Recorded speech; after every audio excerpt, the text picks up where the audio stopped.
मैंने सोचा आज मैंने बुद्धिज़्म के वजह से, बुद्धिज़्म के थ्रू महिला लोगों को कैसे सुख शांति मिला, कैसे इक्वलिटी मिला, ये बात के बारे में बात करना चाहती हूँ।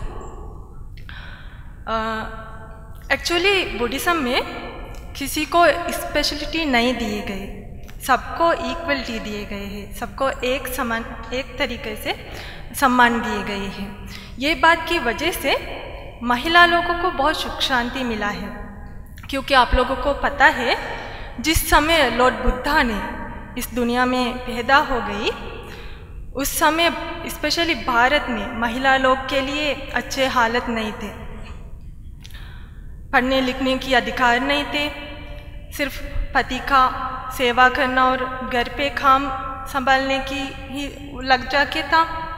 तो मैंने आप लोगों को ये नहीं बताने जाऊंगी कि उस समय समाज से स्त्री लोगों को कैसे तकलीफ मिला, ये बात तो मुझसे ज़्यादा अच्छी तरह से आप लोगों को पता है। मैं आप लोगों को एक्सप्लेन करूंगी कि बुद्धिज़्म में महिला लोगों को पुरुष की तरह ही कैसे इक्वलिटी मिली गई है। ये बात करने के लिए सबसे ज़्यादा अच्छे पॉइंट हमें सिंगालोवाद सूत्र से मिलता है। सिंगालोवाद सूत्र में लॉर्ड बुद्धा ने एक दूसरे की रिस्पॉन्सिबिलिटीज़ और ड्यूटीज़ के बारे में बात करते हैं। मतलब एक हस्बैंड अपना वाइफ को कैसे रिस्पॉन्सिबिलिटीज़ निभाना चाहिए, वाइफ हस्बैंड को कैसे, पेरेंट्स लोग अपना बच्चे लोगों को कैसे रिस्पॉन्सिबिलिटीज़ निभाना चाहिए, टीचर्स लोग बच्चे को, बच्चे लोग टीचर्स लोगों को, मतलब स्टूडेंट्स लोग टीचर्स को, ऐसा एक दूसरे की रिस्पॉन्सिबिलिटीज़ के बारे में लॉर्ड बुद्धा ने ये सिंगालोवाद सूत्र में एक्सप्लेन करते। यहाँ लॉर्ड बुद्धा ने बताते कि हस्बैंड कैसे अपना वाइफ को अपना रिस्पॉन्सिबिलिटीज़ ड्यूटीज़ निभाना चाहिए।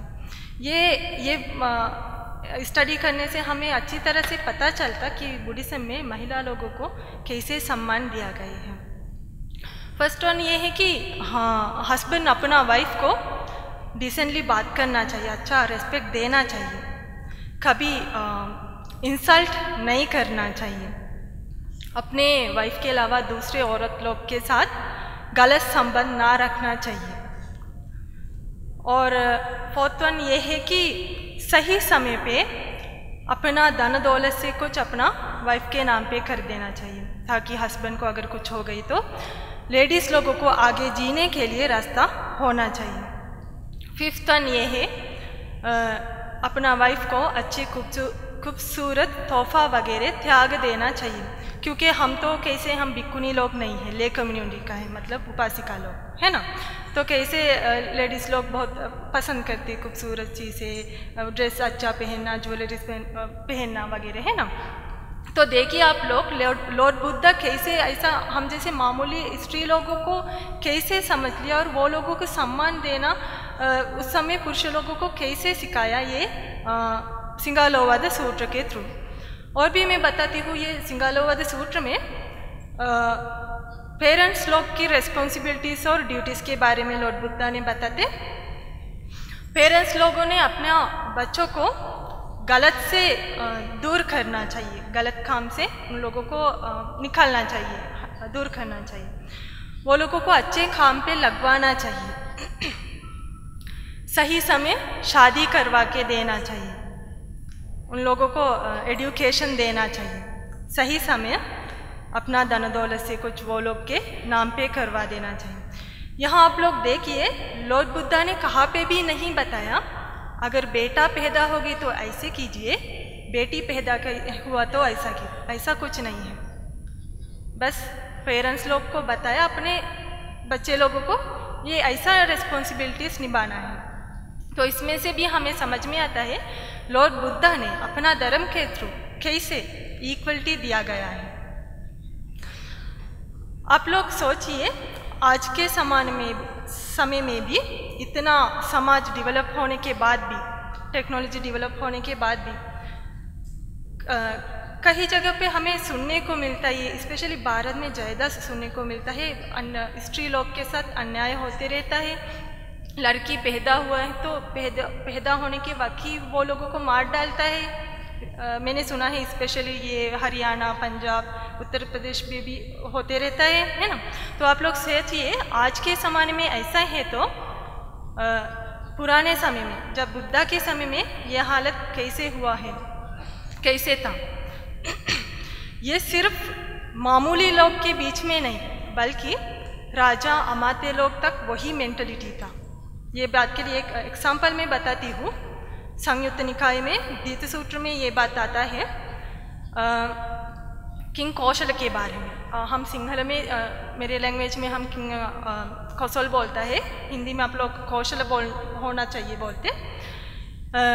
किंग कौशल के देवी मल्लिका को एक बेटी पैदा हो गई।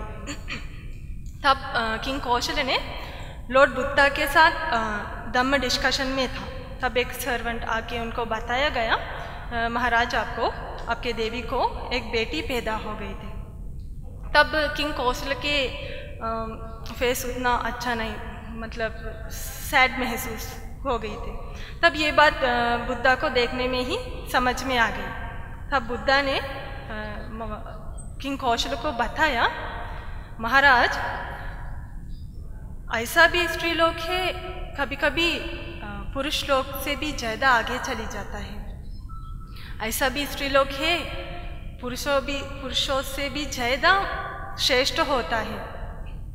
अगर कोई स्त्री ने अच्छी तरह से शिक्षण से बड़े हो गई तो अपना रिलेटिव्स को, पेरेंट्स को अच्छी तरह से ट्रीट करते तो यही घर का श्रेयाकांता होता है और कोई नहीं है। और सोचिए ऐसा स्त्री कभी ना कभी एक बेटे को जन्म दे सकता जिसके हाथ से देश चला सकता, मतलब देश चलाने वाले को कभी जन्म दे सकता, जैसा महाराज आपको आपके मम्मी ने, आपके मदर ने जन्म दिया जैसा। तो आप सोचिए स्त्री कभी कोई कम नहीं है, स्त्री बन के पैदा होना कोई प्रॉब्लम नहीं है। ऐसा लॉर्ड बुद्धा ने महाराज कौशल को एक्सप्लेन किया गया है। और भी बात करते तो उस समय स्त्री लोगों को ऐसे, मतलब स्त्री लोग के बारे में ऐसे सोच गई थी, स्त्री लोग ज़्यादा दिमाग नहीं है, अक्ल नहीं है, मतलब उतना नॉलेज उन लोग के पास नहीं है। लोगों ने स्त्रियों को ऐसे हिंट मारा था, द्वंगुल पन्या बोलता है हम इसमें, मतलब स्त्री लोगों का दिमाग सिर्फ ये 2 उंगली में रहता है, ऐसा बताते। ऐसे बताने के लिए रीज़न यही है, उस समय लेडीज़ लोग घर पे ही काम पे लग के था। तो चावल पकाने वक्त कैसे चावल पक गई कहकर ये 2 उंगली से लेकर दबा के देखते ही है चावल पक गई या नहीं। तो स्त्री लोगों को ये सिर्फ यही काम आता है, इसके अलावा और कुछ नहीं है। उस समय ऐसे था।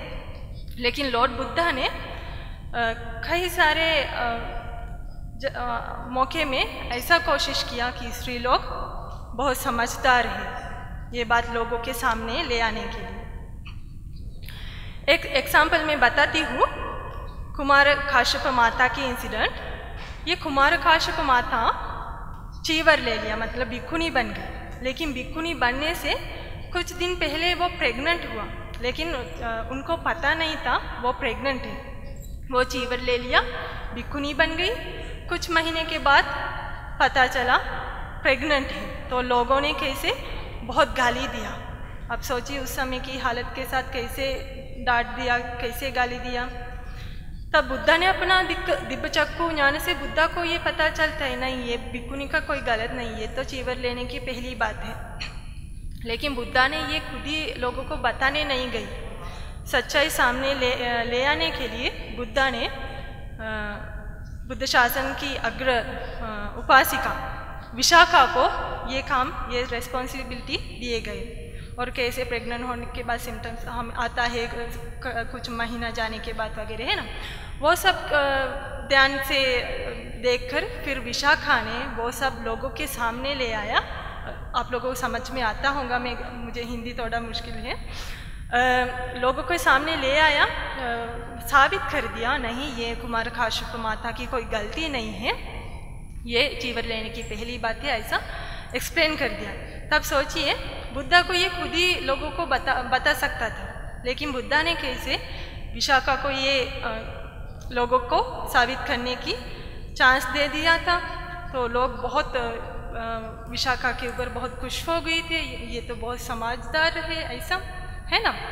ऐसा कई सारे एग्जाम्पल हमें मिलते, जैसा ये सर पहले स्पीच में बताया गया, खेमा भिक्खुनी, उत्पलवर्णा भिक्खुनी, किसा गौतमी, पठाचारा भिक्खुनी, ऐसा बहुत सारे कहानी हैं। स्पेशली धम्मदिन्ना भिक्खुनी अभिज्ञालाभी भिक्खुनी लोगों से अग्र प्लेस में था। उनके साथ आर्ग्यू करने के लिए किसी को भी मतलब कोई भी धम्मदिन्ना भिक्खुनी के साथ आर्ग्यू किया है तो वो हार जाता है। उस समय बुद्धिज्म को गाली देने वाले लोग उन लोगों के पास जाके वो लोग के साथ आर्ग्यू करके वो लोगों को धम्म से, बातों से हराया है धम्मदिन्ना भिक्खुनी ने। तब उस समय पुरुष लोग कैसे धम्मदिन्ना भिक्खुनी को देखने वक्त वो लोग भाग जाता है, क्योंकि पता है ये भिक्खुनी के साथ बात करके जीत नहीं सकता, उनको बहुत नॉलेज है ना। ऐसा उस समय की हालत के साथ ये बुद्धिज्म के वजह से स्त्री लोगों को, महिला लोगों को बहुत सम्मान मिला गया है। और भी बात करते हैं तो आप लोगों को पता है लॉर्ड बुद्धा की मौसी महाप्रजापति गौतमी देवी, एक्चुअली लॉर्ड बुद्धा की माँ महामाया देवी होता है। माँ की परिनिर्वाण के बाद महाप्रजापति गौतमी देवी ने उनको संभाला है। फिर भी लॉर्ड बुद्धा ने उनको रेस्पेक्ट देने के लिए बुद्ध माता नाम दे दिया था। जब महाप्रजापति गौतमी देवी ने परिनिर्वाण से पहले समय आ गया है तो उनके बुद्धा के पास आके परमिशन लेके चली जाने वक्त रेस्पेक्ट देने के लिए बुद्धा ने भी पीछे पीछे थोड़े दूर तक चली गई है। और परिनिर्वाण की बात भी महाप्रजापति गौतमी देवी की चिता जहाँ जला थे उधर भी वो डेड बॉडी के साथ पीछे बुद्धा भी चली गई, ताकि वो रेस्पेक्ट बुद्ध माता को देना चाहिए। और भी बात करता है तो आप लोगों को पता है बुद्ध शासन में भिक्खु भिक्खुनी, उपासक उपासिका 4 परिषद है। बुद्धा को सिर्फ भिक्खु शासन बना सकता था, नहीं भिक्खुनी शासन भी बनाया। और यहाँ कुछ लोग ऐसे बोलते क्योंकि भिक्खुनी शासन शुरू होने वक्त बुद्धा 2 बार रिजेक्ट कर दिया, बाद में आनंद बंते जी के वजह से उस वक्त एक्सेप्ट किया। ये कुछ लोग ऐसा गलत बोलते हैं कि नहीं बुद्धा की मन नहीं था ये शुरू करने के लिए, ऐसा नहीं है। बुद्धा ने यही बोले गई ये सही समय नहीं है क्योंकि उस समय की हालत के वजह से। लेकिन थर्ड बार वो आनंद बंते जी ने रिक्वेस्ट करने वक्त बुद्धा ने उसी दिन मतलब एक्सेप्ट किया है। और भी आप लोगों को पता है लॉर्ड बुद्धा ने अपना शासन में ऐसा भिक्खु भिक्खुनी लोगों को एक एक पोस्ट दे दिया। मैं पोस्ट बोलूँगी, मुझे हिंदी में वर्ड नहीं आते। जैसा सारिपुत्र और मग्गललान बंते जी को अग्र श्रावक बना दिया, वैसा खेमा भिक्खुनी और उत्पलवर्णा भिक्खुनी को अग्र श्राविका बना दिया। अनाथ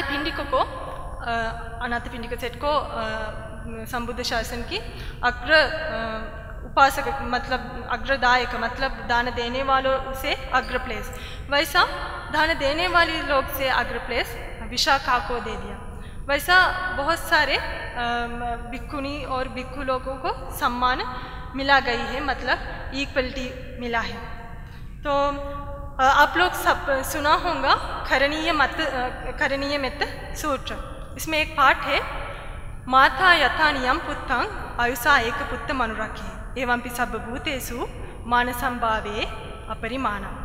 ये पाली पाठ का मीनिंग यही होता है, जब एक माँ को सिर्फ एक ही बच्चा है तो वो माँ ने अपना बच्चा को कितना प्यार से, कितना केयर करते, कितना करुणा से, मैत्री से उनको संभालते।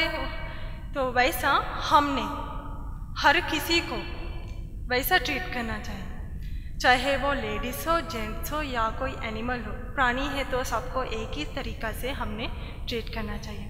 तो आप लोगों को समझ गई होगा कि अपना शास्त्र, हमारा शास्त्र तथागत भगवान बुद्ध ने इस दुनिया के लिए कैसे शांति ले आया, हमको कैसे सुख शांति मिला हमारे भगवान तथागत बुद्ध की वजह से।